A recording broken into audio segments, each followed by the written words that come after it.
English, motherfucker? Do you speak it? Taking a look at a few pistols. Up here at the top we have a Tokarev 7.62 by 25. Underneath that a Glock 19 9mm.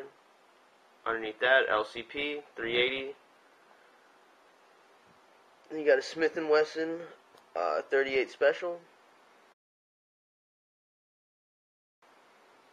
A 1911 45 ACP.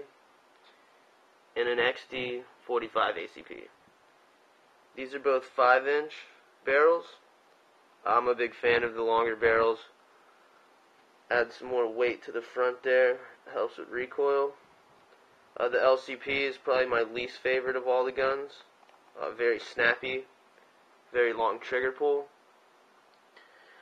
The Glock is my own protection gun. I keep that ready at all times. And this is just an older one that's been passed down. It is fun to shoot though. Makes big fireballs. And as always, open to comments and suggestions. Also, favorite, thumbs up, and subscribe. Thanks for checking them out.